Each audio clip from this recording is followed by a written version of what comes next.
Oh, I made my way to my favorite example. You don't have to raise your hand, but if you can, if you raise it, I'll feel good about myself. How many people know Ayatul Kursi? Ayatul Kursi. The last example of the evening I want to share with you is Ayatul Kursi. Okay, we're going to recite it together. أعوذ بالله من الشيطان الرجيم. الله لا إله إلا هو الحي القيوم لا تأخذه سنة ولا نوم له ما في السماوات وما في الأرض من ذا الذي يشفع عنده إلا بإذنه يعلم ما بين أيديهم وما خلفهم ولا يحيطون بشيء من علمه إلا بما شاء وسع كرسيه السماوات والأرض وهو العلي العظيم. Ayatul Kursi is made up of 9 sentences. Ayatul Kursi has 9 sentences. I'll walk you through them. Allahu la ilaha illa huwa al-hayyul qayyum, number 1. La ta'khudhuhu sinatun wa la nawm, number 2. Lahu ma fis samawati wa ma fil ard, number 3. What's number 4? Man dha alladhi yashfa'u 'indahu illa bi idhnihi, that's number 4. يَعْلَمُ مَا بَيْنَ أَيْدِيهِمْ وَمَا خَلْفَهُمْ, number 5. Then وَلَا يُحِيطُونَ بِشَيْءٍ مِّنْ عِلْمِ إِلَّا بِمَا شَاءَ, number 6. Then وَسِعَ كُرْسِيُّهُ السَّمَاوَاتِ وَالْأَرْضِ, number 7. وَلَا يَؤُودُهُ حِفْظُهُمَا, number 8. وَهُوَ الْعَلِيُّ الْعَظِيمُ, number 9. 9 sentences. The first sentence is Allahu la ilaha illa huwa al-hayyul qayyum. It's a beautiful sentence which ends with 2 of Allah's names. What are those 2 names? Al-Hayy, Al-Qayyum, the living and the source of all establishment. Everything stands and exists and is maintained because of Allah. What's incredible is that the last sentence, sentence number 1, has something in common with sentence number 9, which is وَهُوَ الْعَلِيُّ Azim. How many names of Allah in the last sentence? 2 names of Allah in the first sentence, 2 names of Allah in the last sentence. Okay. What's the second sentence? Before I go to the second sentence, let me tell you something about security. Security guards have a very hard job. You see those British guys that wear the funny hats at the towers? That can't smirk? That's a hard job. And one of the best jobs for college students. But if you get a if you're in security, you have to sit in your booth. You have to stare at the CCTV for hours and hours. And does it move? It's the same picture. And you have to look at it for 12 hours, 8 hours. It's the most exciting thing you've ever done in your life. What tends to happen when you're guarding something? You tend to get sleepy. You tend to get tired. When you're guarding something, you tend to, so you'll see, of course you don't watch movies because you're very religious, but but in movies, they have these things called movies, and then sometimes they have an action movie, and the guy is trying to get inside a place, but it has a security guard, but the security guard is, so he grabs him, and he gets inside, because the security guard is getting sleepy, you understand? Okay. Allah Azza wa Jal says about Himself, لا تأخذه سنة ولا نوم. Drowsiness. Drowsiness happens when you're tired. Your eyes start kind of closing a little bit. You're not sleeping, but you're kind of half sleeping like that guy over there. I'm kidding. But you're half sleeping. That's sina. And of course, what happens after that? What's the next step? No. First comes sina. Sina is like, when you go to Jumu'ah, and the khatib says, Inna alhamdulillah, alladhi nahmaduhu, like that's sina. Okay? By the time he gets to Ayyuha al-ikhwatul kiram, that's nawm. Okay? That's nawm. Okay, so you know the difference between sina and nawm. Drowsiness and then sleep. Okay. This is the second sentence. The second sentence is, these are things that creation has. Creation gets tired and it starts getting drowsy and eventually it falls to sleep. Or sometimes you tell yourself, no, I'm just closing my eyes, but I'm not sleeping. Okay, let me just close my eyes for a second. You're gone. You're finished. Okay? Now here's the thing. I know something about Sina and Nom because I'm a teacher by profession. Right? So, being a teacher is, you might as well do a PhD in sleep sciences or sleep studies, because you see students like, you know how people check out of a hotel? You can see their brains checking out. Like, in the middle of a lecture, like.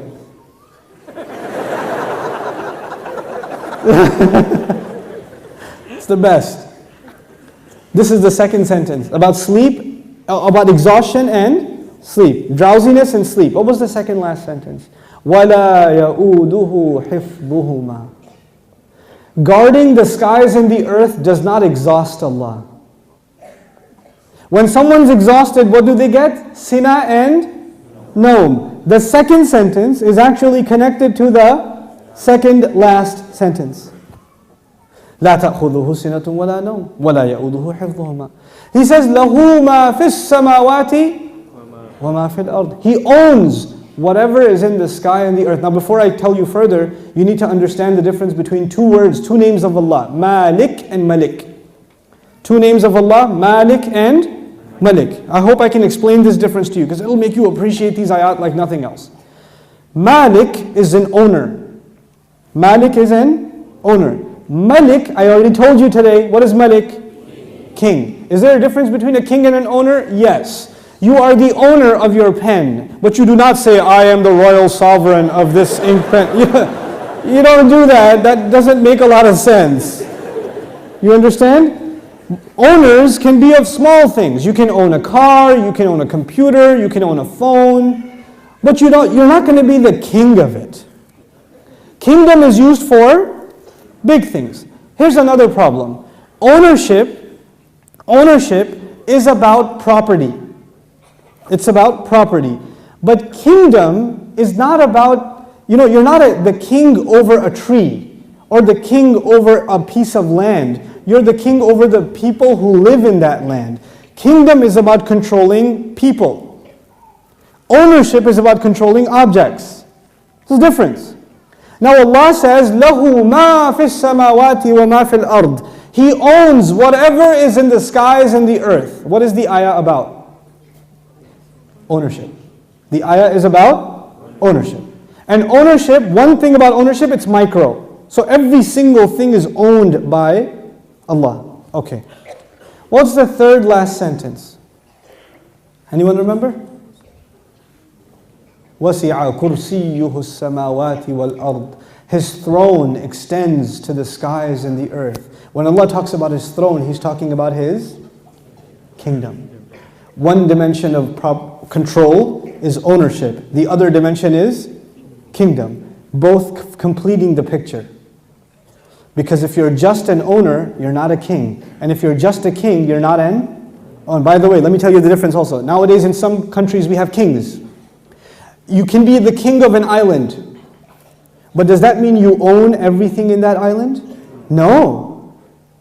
Allah is the owner of all things and the king of all things. Both of them are necessary. Just because you own, and by the way, it could be that somebody owns all the property but they're not the king. Is that possible? They own the property but the king is someone else. So they have property ownership but somebody else has authority. Or somebody has authority and no property ownership. But Allah is Malik and He is Malik. The Malik part of Allah's attribute, لَهُ مَا فِي السَّمَاوَاتِ وَمَا فِي الْأَرْضِ. Third sentence.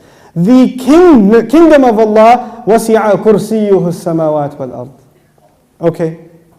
What's the fourth sentence? Let's go back. Allahu la ilaha illa huwa al-hayyul qayyum. La ta'khudhuhu sinatun wa la nawm. Lahu ma fi as-samawati wa ma fi al-ard. What's next? Man dha alladhi yashfa'u 'indahu illa bi idhnihi. Let's understand this ayah first. Who will come and make shafa'ah with Allah except unless He gives permission? In other words, what is shafa'ah? Shafa'ah, if you don't understand the concept, because we use big English words like intercession. But let's make it simple. Shafa'ah means you got connections. Shafa'ah means that you were about to lose your job, but your uncle is the manager and he came and said, no, he's with me. Okay, Balo. He's good. That's shafa'ah. On Judgment Day, we are in trouble possibly, and then somebody comes and says, no, they're with me. They're with me. Go easy on them, please. We beg Allah Azza wa Jal to qualify us for the shafa'ah of Rasulullah sallallahu alayhi wa sallam. And Allah says, nobody will come for you. Your uncle, your cousin, your dad, your mom, your boss. You're not going to come for you on Judgment Day and say, Ya Allah, actually he's not going to happen on that day. We're good. You know, nowadays you can do that. They're with me, VIP pass, so you can go inside. No, not over there. There's no VIP ticket.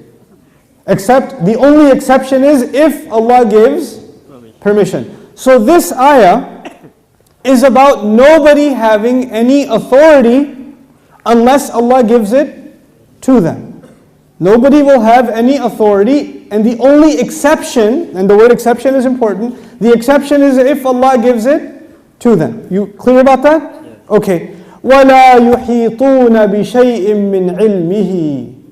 They know nothing, they can control, they encircle nothing of His knowledge.